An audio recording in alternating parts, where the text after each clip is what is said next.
Скажите, кто из вас не мечтал стать сверхчеловеком? Загрузить в себя пару гигабайт информации за секунду. Овладеть телекинезом или хотя бы просто разобраться в квантовой физике за чашечкой кофе. Эта идея прекрасно продается.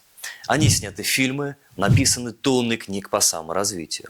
И стоит он на одном из самых живучих мифов в истории науки. На идее о том, что мы якобы используем свой мозг лишь на 10%. Мол, вот он наш суперкомпьютер. 90% его мощности простаивает в гараже, как старый Феррари, на котором никто не ездит. Если мы найдем ключ зажигания, то станем гениями, телепатами и повелителями времени. Звучит заманчиво, правда? Так вот, сегодня я нанесу по этой мечте сокрушительный удар. Причем удар научный.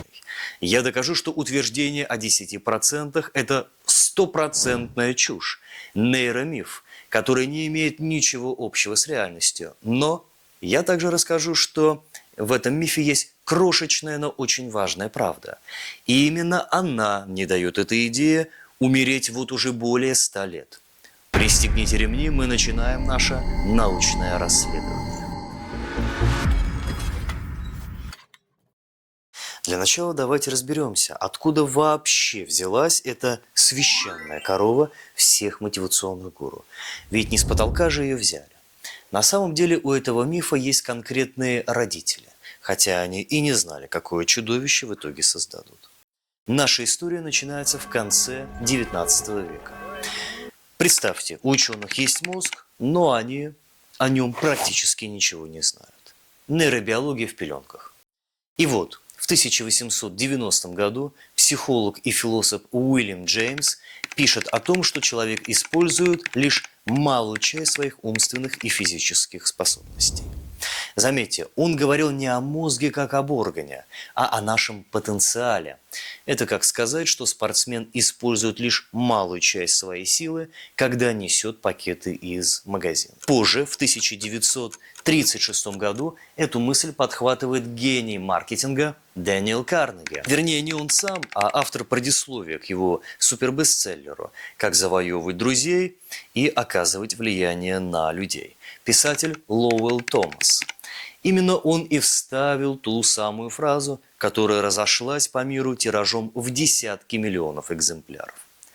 И звучала она так. Профессор Уильям Джеймс говорит, что люди используют лишь 10% своих умственных способностей. Произошла классическая игра в испорченный телефон.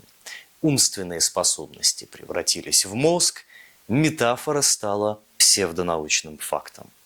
А дальше за дело взялись журналисты и писатели, которые поняли, что эта идея – чистое золото. Она дает простую и красивую надежду.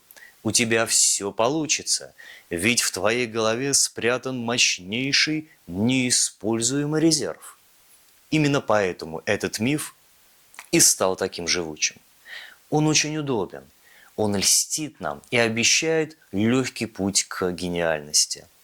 А правда, как это часто бывает, сложнее и намного интереснее. Итак, пришло время нанести мифу окончательный приговор. У защиты нет ни единого шанса, потому что у обвинения, то есть у современной нейробиологии, есть как минимум 4 железобетонных аргумента.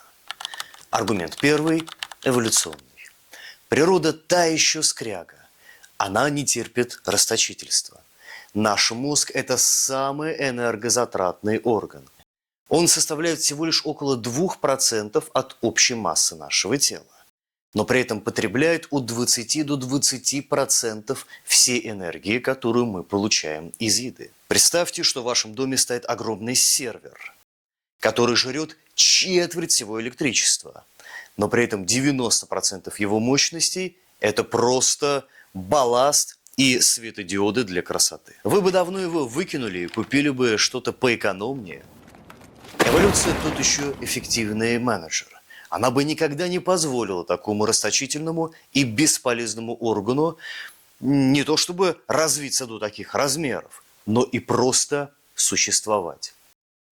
Люди с чуть меньшим мозгом, который потребляет меньше энергии, получил бы колоссальное эволюционное преимущество и просто вытеснил бы расточителей. Аргумент второй – клинический. Это, пожалуй, самый наглядный аргумент. Если бы 90% мозга были бесполезным темным лесом, то его повреждение не вызвало бы никаких последствий. Вы же не переживаете, если у вас оторвется пуговица. Но это не так. Нейрохирурги знают, что в мозге практически нет молчащих зон. Даже крошечный инсульт в глубине мозга, который повреждает участок размером с горошину, может привести к катастрофическим последствиям. Параличу, потере речи, слепоте или изменению личности. Каждая зона мозга за что-то отвечает, и запасных частей там нет. 90% неработающей ткани? Серьезно? Аргумент номер 3 – инструментальный. Спорить с этим аргументом просто невозможно, потому что мы можем увидеть все своими глазами. Благодаря современным методам нейровизуализации, таким как ФМРТ или ПЭТ, мы можем в реальном времени наблюдать за работой живого мозга.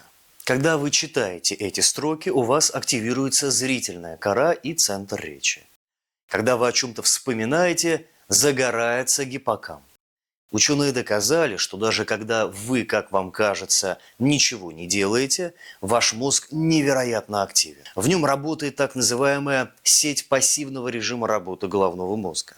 Она отвечает за наши мечты, планирование будущего и переосмысление прошлого. То есть даже когда вы тупите в потолок, ваш мозг пашет как шахтер в забое. Аргумент номер 4 – нейронный. Если заглянуть в самую глубь, на уровень отдельных клеток, миф тоже рассыпается. В нашем мозге около 86 миллиардов нейронов и еще больше вспомогательных клеток – глии. Так вот, нейробиолог Мила Халграм из Массачусетского технологического института объясняет, что весь наш мозг постоянно находится в работе и потребляет колоссальное количество энергии. Даже если отдельный нейрон не генерирует спайк, электрический разряд, он все равно активен. Он шепчется со своими соседями с помощью химических сигналов, поддерживающих общую сеть в тонусе. Это как сказать, что 90% интернета не работает, потому что вы лично не качаете торренты. Сеть работает всегда, просто с разной интенсивностью, в разных узлах. Подведем промежуточный итог. Идея о том, что 90% мозга – это мертвый груз, не выдерживает никакой критики. С научной точки зрения это абсолютный ноль. Ваш мозг работает на все 100%, хотите вы этого или нет. Ну что, выдохнули? Смирились с тем, что телекинез нам не светит. А теперь самое интересное. Я же обещал, что в этом мифе есть зерно правды. Так вот, дело в том, что 100% использования мозга не означает 100% эффективности. Это совершенно разные вещи. Ваш мозг всегда включен, но он не может работать с разным КПД. Представьте себе две машины. Одна – старая «Жигули», которые жрут 10 литров на сотню, тарахтят и еле едут. А вторая – «Формула-1», который с тем же двигателем внутреннего сгорания развивает сумасшедшую скорость. Так и с мозгом. Посмотрите на снимки ФМРТ.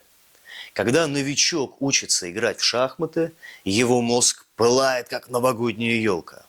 Активность хаотичная, он тратит кучу энергии.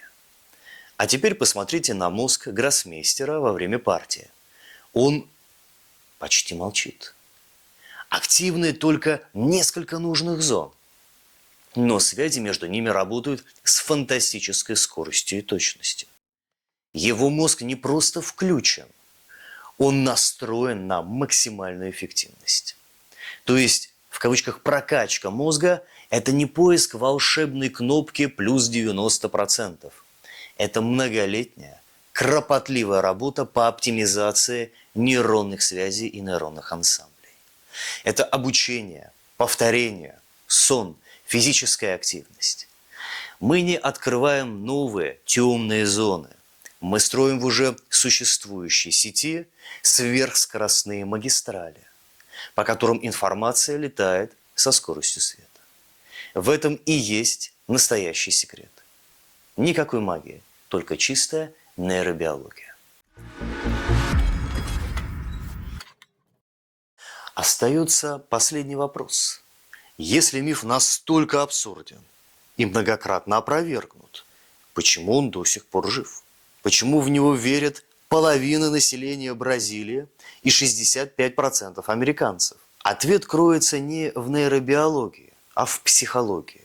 Нейробиолог Сандра Амот дала очень точное объяснение. Людям так нравится этот миф, потому что он очень оптимистичен. Каждому хотелось бы думать, что у его мозга есть огромный скрытый потенциал. В противном случае людям придется столкнуться с реальностью, в которой работа мозга ограничена, а осваивать новые навыки – кропотливая работа. Миф о 10% – это как теплое одеяло.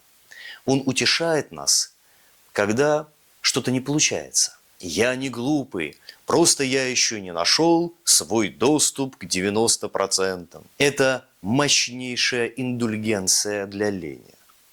Гораздо проще верить в волшебную таблетку, чем каждый день садиться за учебник или учиться новому навыку. И на этой вере процветает целая индустрия мотивационных спикеров и продавцов волшебных курсов. Ученые шутят, что если бы мифа о 10% не существовало, тренерам по саморазвитию пришлось бы его придумать. Так что же в итоге? Раз миф – это неправда, значит, мы обречены жить с тем, что есть? Ни в коем случае. Правда гораздо круче вымысла. Реальность такова, что наш мозг – это не сундук с сокровищами, который нужно просто взломать. Это невероятно сложный и живой инструмент, который меняется и совершенствуется каждую секунду. И вы не пират, ищущий клад. Вы настройщик этого инструмента. Нейропластичность, способность мозга меняться под воздействием опыта – вот где скрыта настоящая суперсила. Да, это не даст вам телекинез, но это позволит выучить новый язык, освоить музыкальный инструмент, поменять привычки и даже восстановиться после травмы. Поэтому, заканчивая этот выпуск, я хочу сказать вам одну вещь. Перестаньте искать волшебную таблетку. Начните использовать свой мозг на все 100% уже сейчас. Займитесь тем, что вам интересно. Решайте сложные задачи. Учитесь новому. В этом и есть настоящий доступ к вашему безграничному потенциалу. С вами был Иван Сухарев. Подписывайтесь, ставьте лайк, если видео было полезным. И обязательно пишите в комментах, какой нейромиф нам разобрать в следующем выпуске. Про левое и правое полушарие, про эффект Моцарта. Жду ваших идей. Всем пока и да пребудет с вами наука.